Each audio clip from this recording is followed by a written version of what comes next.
Canada's immigration disaster. How we're now set up for years of pain, and not just pain for everybody involved, particularly the people who've been tricked into coming here, but real estate disaster for people who depended on this kind of infinite immigration, and particularly student immigration. All right, let me break it down. We fooled people in two separate ways. We fooled people who we brought to Canada. 3 million people came to Canada. Don't get me wrong. A bunch of them are permanent immigrants who fit the original, perfectly wonderful Canadian immigration program for permanent residents, a points program that was the envy of the world, that everybody agreed it was the best immigration program that existed. But of course, our government got involved and lost their minds, and two separate disasters occurred.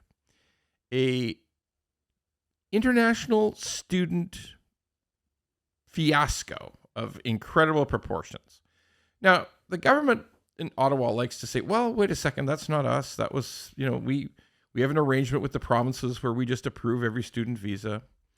Do you think when it hit 800,000, you might have asked a question 3 years ago? You might have said, wait a second here, because you do see the visas, Ottawa. You see the visas. And when it went from 180,000 to 800,000, I think it would be reasonable to ask that fucking question, wouldn't it? Okay?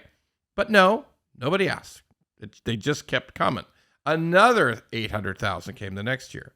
So who are these people? These are kids from other countries, people typically in their early 20s who come from other countries to go to school in Canada. It's a long tradition of it, and it's a good tradition, except when sleazy shithole community colleges decide to increase their enrollment of shit programs through foreign recruiters, and they don't have any space for the people who come to class. It's half of it's remote learning, and it's just a money grab for assholes in the community college business. That's all it was, nothing else. I won't change one word of that description, because that's what it was. So those kids in foreign countries were taken advantage of by recruiters who promised them that this was a ticket to permanent residence. Take these courses. Families borrowed money, sold stuff to get their kids to Canada as a foreign student.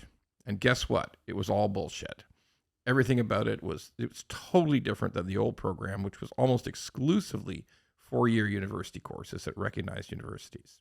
So that's just people being ridiculously taken advantage of.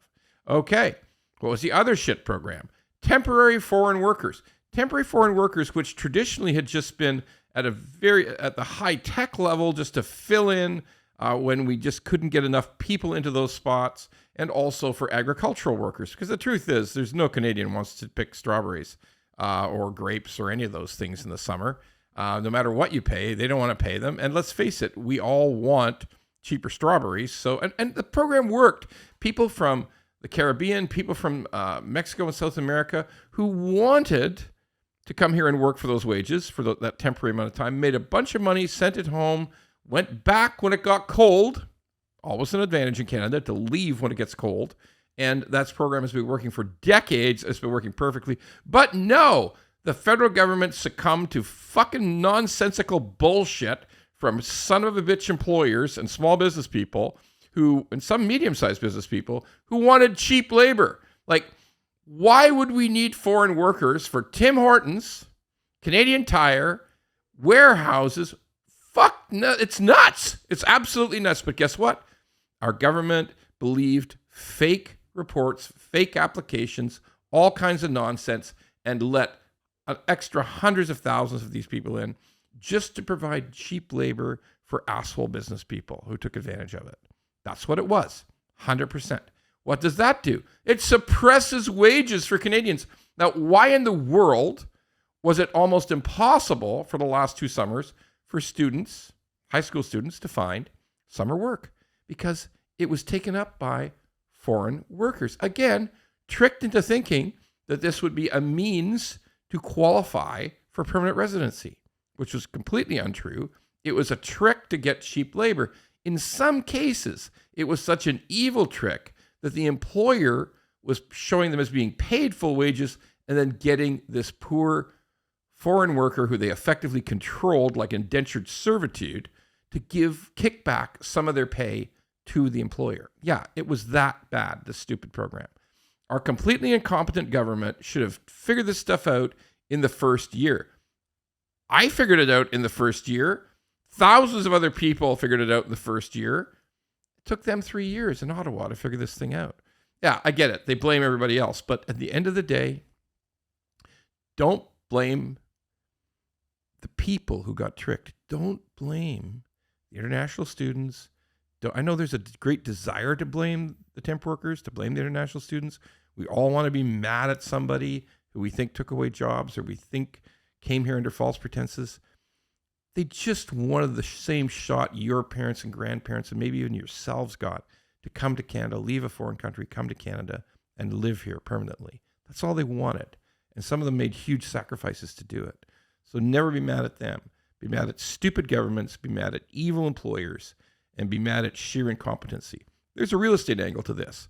We've seen in those towns and cities and districts that are particularly about community colleges, a huge increase in student housing because there's no place to put them. The community colleges didn't build one single residence to accommodate these people. Not one. They were just ripping people off. So we had people converting their homes, buying homes, converting homes to student residents. We had people 15 futons in a basement in Brampton.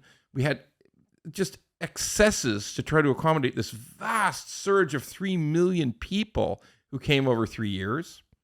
And guess what? Because the government got caught with their insanity, they've had to shut it all down. There's hardly going to be any immigration. There might be net negative population growth for the next 2 or 3 years. And all those people who built out and worked that system to make money, it's all going to go away. And that real estate is going to be empty at some point. But wait, there's more. Will everybody leave? Will everybody whose visa has expired actually leave? It's unlikely they'll all leave. Some will leave because they're pissed off. They're pissed off that they were fooled. Some will leave. Some will be asked to leave. There will be the kind of a crisis on that return that we've never experienced in Canada. We've never had to do mass deportations here. Once again, lay the fault at the feet of the Ottawa government.